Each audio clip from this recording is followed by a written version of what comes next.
할렐루야, 좋은 아침입니다. 오늘도 말씀을 하루를 시작합니다. 슬기로운 아침 시간 아가서 3장 말씀입니다. 2002년 한일 월드컵 당시 대한민국 응원단의 구호가 꿈은 이루어진다였습니다. 정말 그 구호대로 꿈이 이루어져서 대한민국이 월드컵 4강에 오르는 신화를 만들었죠. 모든 국민은 기뻐했고 온 거리는 붉은색으로 물들었습니다. 간절함은 꿈을 꾸게 만들었고 꿈을 가지고 최선을 다하다 보니 그 꿈이 현실화된 것을 우리는 직접 목격했습니다. 여러분, 그러기에 간절함을 갖고 꿈꾸시고 소망하십시오. 그리고 열심히 일하십시오. 꿈을 위하여서 달려가십시오. 분명 여러분의 꿈은 이루어질 것입니다. 아멘. 오늘 본문에서도 술람민 여인이 사랑하는 사람을 간절히 찾고 기다리고 그리고 있는 것을 우리는 볼 수 있습니다. 1절 말씀이에요. 내가 밤에 침상에서 마음으로 사랑하는 자를 찾았노라. 찾아도 찾아내지 못하였노라. 아멘.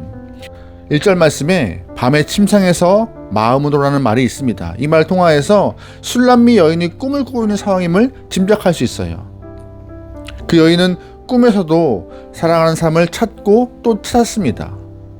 다시 한번 우리 1절 말씀, 2절 말씀 보겠습니다. 내가 밤에 침상에서 마음으로 사랑하는 자를 찾았노라. 찾아도 찾아내지 못하였노라. 이에 내가 일어나서 성 안을 돌아다니며 마음에 사랑하는 자를 거리에서나 큰 길에서나 찾으리라 하고 찾으나 만나지 못하였노라. 아멘. 1절 말씀, 2절 말씀을 좀 보면은요, 찾다라는 말이 5번이나 반복되고 있습니다.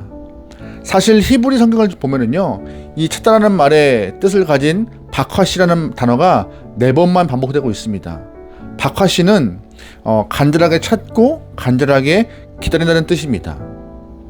다시 말해서 술람미 여인은 사랑하는 사람을 향하여서 간절한 마음을 갖고 또한 꿈으로 드러내고 있는 것인데요.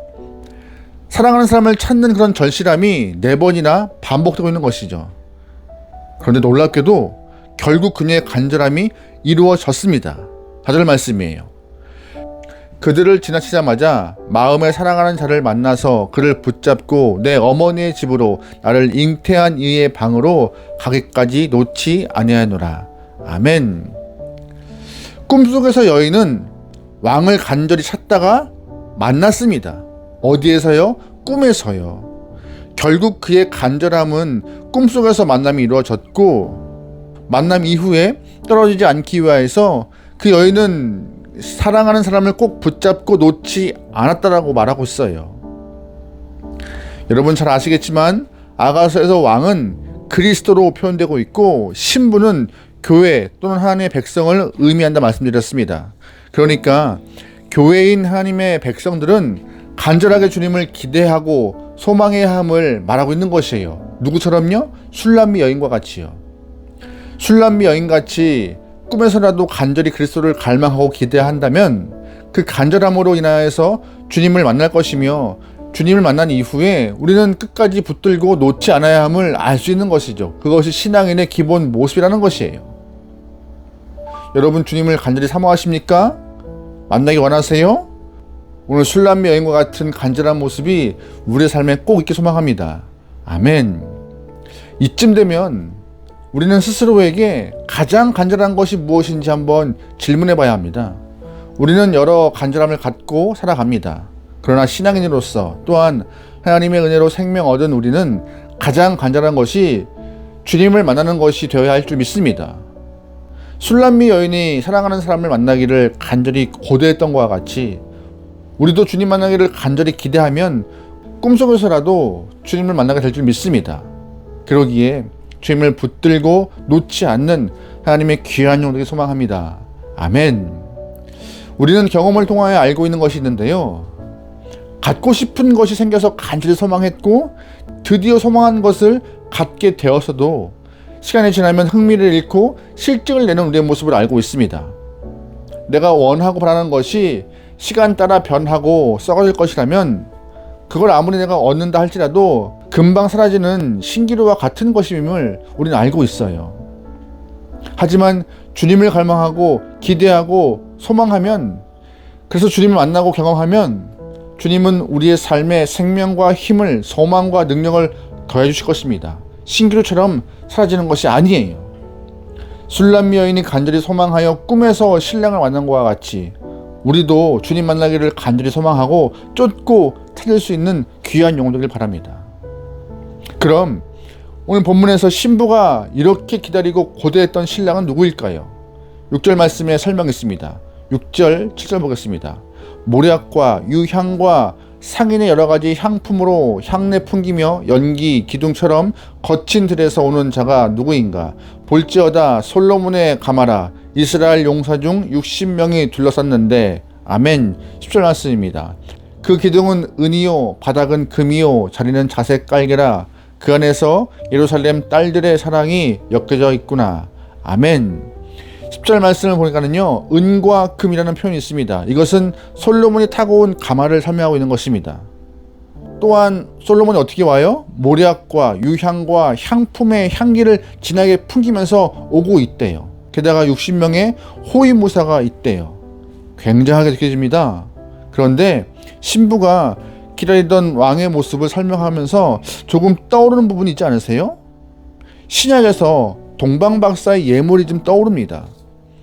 예수님께서 이 땅에 오셨을 때 동방박사들이 주님을 만나기 위해서 가지고 온 예물이 있습니다. 유향과 황금과 모략이요. 황금은 왕을 상징하는 것이고 유향은 왕이신 주님께 드리는 가장 귀한 향품이며 모략은 왕의 죽음을 예배하는 것이었습니다. 그러니까 이 여인이 사랑하는 왕은 우리에게 왕의 위엄과 권위로 다가오신 분이고 가장 존귀한 분이며 그분은 나를 위하여서 목숨을 던지신 분이라는 것을 의미하고 있는 것이에요. 이런 분이라면 우리 또한 이 땅에서 기다릴 만한 가치가 있지 않을까요? 우리가 기다리는 왕은 바로 이런 분이십니다. 우리가 간절하게 기다린다면 그분은 우리를 다스리는 왕으로서 우리 영혼 가운데 임재해 오시고 그분은 나를 위하여 죽으시고 부활하시고 구속주로 다시 오실 분이십니다. 세상 어떤 기다림보다 주님을 향한 기다림이 가장 복된 줄 믿습니다. 사실 우리가 매주 예배하고 새벽마다 예배당에서 주님 앞에 나아가는 이유는요, 왕을 기대하기 때문입니다. 우리를 다스릴 왕을 기대하며 하나님 앞에 나왔고 나의 영혼을 죽음에서 건져주실 왕을 생각하기 위해 나왔던 것이죠. 그분은 가마를 타고 오시는 분이시고 그분은 기품이 있는 존귀한 분이십니다. 그분은 나를 다스릴 것이고 영원히 우리와 함께 하실 것입니다. 여러분, 그러기에 세상 그 어떤 간절함보다 왕을 기대하는 간절함으로 오늘 하루 살아가길 소망합니다. 오늘 우리의 삶에서 주님을 향하여서 꿈꾸시고 간절함을 드러내십시오. 주님이 우리를 통치하실 것이고 다스릴 것이고 하나님의 함께 하심이 우리의 삶에서 증명될 것입니다. 오늘 하루도 각자의 삶에서 말씀 안에서 승리할 수 있는 귀한 영혼 되면 좋겠습니다. 기도하시겠습니다. 사랑의 하나님, 영원하고 변함없으신 아버지의 사랑과 은혜를 기대하며 오늘도 꿈꾸고 살아가는 영혼 되게 허락하소서. 주님의 오심을 꿈꾸고 함께 하심을 기대하며 예수 그리스도의 동행하심을 고대할 수 있는 귀한 영혼 되게 허락하소서. 간절함과 믿음으로 무장하여 건강한 신앙인이 되게 원하오니 우리의 발걸음을 인도하여 주시옵소서. 모든 걸 맡기오며 예수님의 이름으로 기도합니다. 아멘.